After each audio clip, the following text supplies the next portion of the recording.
Welcome to the beautiful city of Trotwood, Ohio. Population just under 25,000.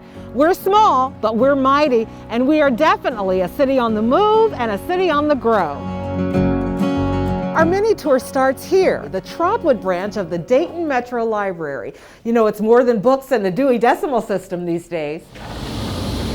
Today's library is a lot different than when I grew up. There's more than just books here. Today's library is a meeting place for people. It's a place where you can get entertainment like movies, DVDs.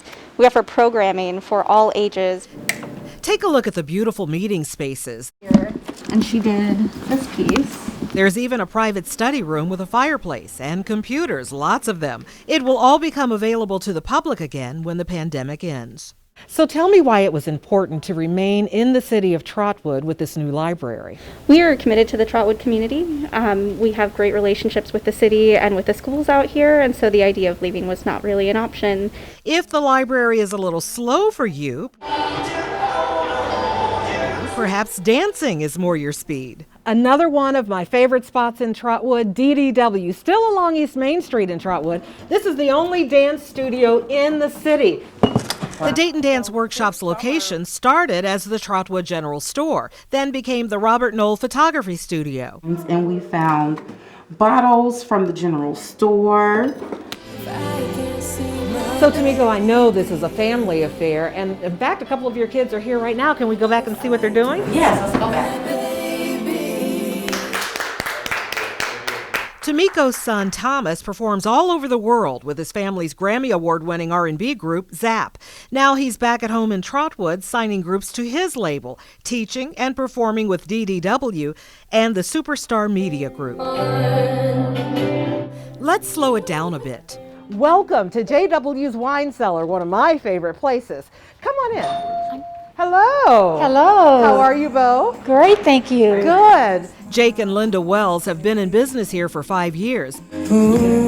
But the actual winemaking started long before that. This is really a family business. Yes, Tell it me is. about Grandma who started it all. Well, my husband was actually raised by his grandmother. And when he was a young boy, his grandmother would make wine. Back in those days, people did what they needed to do to sustain their lives. So maybe a little bootlegging on the side. As a child, Jake would collect bottles. His grandma would sterilize them, fill them with her wine, and sell them. He learned the process early on. Fast forward many years later. Linda, I want to start making wine again. I'm like, okay. He's making wine as a hobby. We're giving it to friends for graduations and wedding gifts and birthday gifts. They keep coming back asking for more. And now there's a store, all thanks to Grandma Demings. I think about that all the time, and I can see her smiling in heaven because people, she loves selling wine. Post-COVID, JWs will reopen the wine cellar for painting parties, tastings, and live music. Cheers. Right now, it's curbside service only. We're coming to the end of our mini tour of Trotwood, and I told you in the very beginning that Trotwood was a city on the move, on the grow. Nowhere more apparent than here, where new houses are being built. In fact, this is just one of nearly 150 homes in Trotwood that are going up all over the city. Smart homes with weather-safe rooms. It's a big sign of a strong and bright future. I have found plenty to love about Trotwood. Stop by sometime and see it for yourself. Letitia Perry, News Center 7.